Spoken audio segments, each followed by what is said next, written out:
right, as I said before, I'm going to share an excerpt of what I had on the video I mentioned about victims' impact statements 67 weeks ago.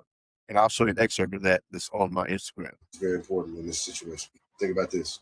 All the chaos that they're creating on Instagram and social media, some of those people are paid and some of them are just followers. But the fact is, what I just told you, school facility, life, no provocation should be done. The only people that can help them is a victim family, not $200,000. Because I tell you this, if I'm an attorney, I know you got $200,000 in the GoFundMe fund. What do you think my retainer is? Nah, just me. Whatever they got is gonna get taken. Whatever you got is gonna get taken. A lawyer know it ain't going nowhere, and he gonna take it. But the victim's family is a savior for him. Can be. Now, I want to say this. It's so important for the people who want to mitigate the damages for Karmelo Anthony. They show respect to the father of the deceased. He's the only person that can help him. So all these preachers running around, I promise you, the only person that can help mitigate some of the damages other than the lawyer is his father during the victim impact statement. Victim impact statements, the DA will talk to the victim's family. And if you mess with them, you really mess with Carmelo. You're making a bad situation worse for him. It's worse. It's worse. Take accountability, for one. Know the knife is not allowed at the school. 2, school facility, school event, school activity, high school, not allowed. Victim's family is very important in this situation. Think about this. All the chaos that they're creating on Instagram and social media, some of those people are paid and some of them are just followers. But the fact is, what I just told you, school facility, life, no provocation should be done. The only people that can help them is a victim family, not $200,000. Because I tell you this, if I'm an attorney, I know you got $200,000 in the GoFundMe fund. What do you think my retainer is? Nah, just me. Whatever they got is gonna get taken. Whatever you got is gonna get taken. A lawyer know it ain't going nowhere, and he gonna take it. But the victim's family is a savior for him. Can be. Now, I want to say, All right. He has behind the scenes info that I, probably more so than me, but I want y'all to hear how he is confirmed. Lead attorney. I want y'all to check out what he says.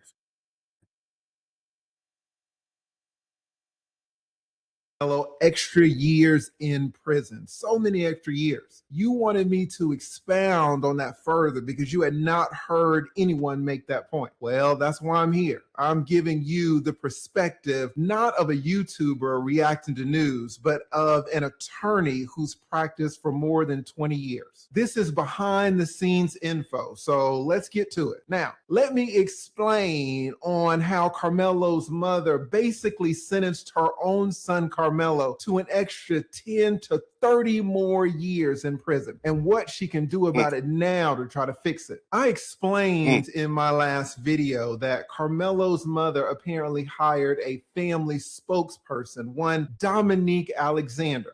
This Dominique calls himself a minister of justice, whatever that is. Dominique is a convicted felon. He's alleged to have beaten his girlfriend.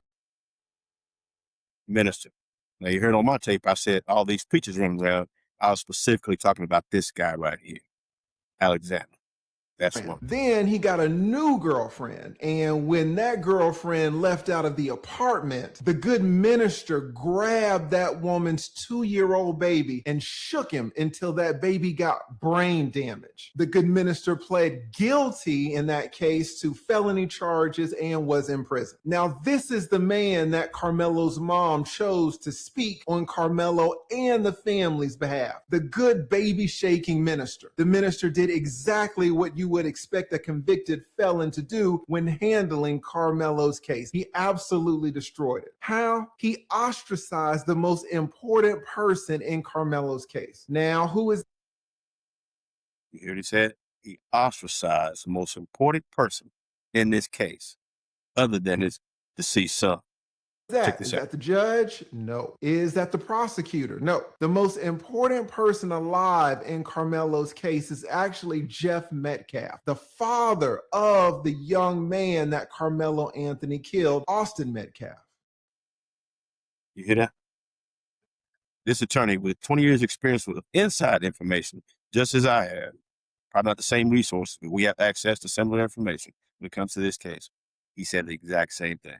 And I said this 67 weeks ago exactly 67 weeks ago, I said the same thing. The father, Jeff Metcalf, is the linchpin to Carmelo's entire future. Let me tell you that in a murder case where the victim is gone, the case lives on through the victim's next of kin. When a parent has to bury his child, everyone looks to that parent to gauge how to react. Judges consciously and subconsciously look at the parent's facial expression when they're testifying on the witness stand. Prosecutors run all their plea offers through the parents. Reporters knock on the parents' doors for statements, and they aim their cameras at the parents when the verdicts drop. And the jurors, oh my goodness, the jurors hang on every word of the parents, notice every little movement, every gesture. In this case, Jeff Metcalf, the father, is not just a spectator in the case, he's the conscience of the entire community. If you win Jeff, you win all the sympathy. But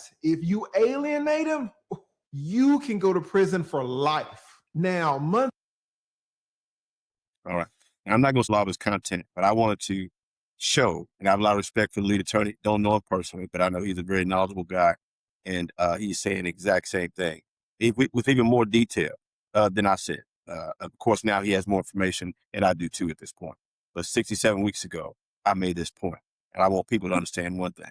When it comes to this, making Carmelo a victim, which to some degree he is, but the ultimate victim is Austin Metcalf. And the father, at some point, right after this happened, when they put the cameras in his face, how do you feel? Most people freak out. Jeff Metcalf, the father of the deceased, said, I've already forgiven him. He went to the New Generation Network when they had a press conference with this Minister Alexander, and they kicked him out. He said he was going to pray with that family because he lost his son. He lost his son. He wanted to pray with the family. If anything, why do you go out there and talk to him to see what his mission was? You don't know. Have someone else go talk to him. What do you want to do?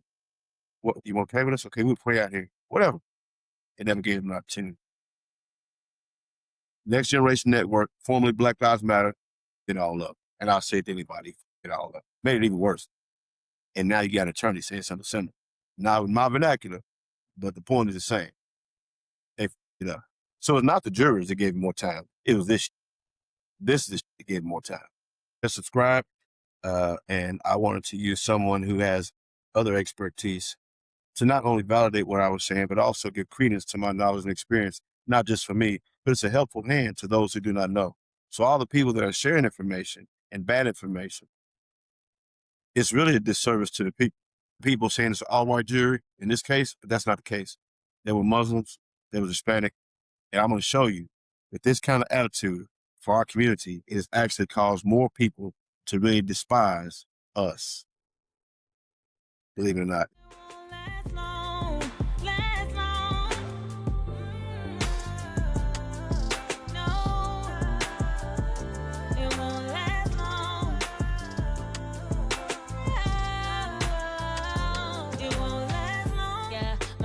Told me keep my head up. My daddy told me don't let up. Negativity, they tryna mess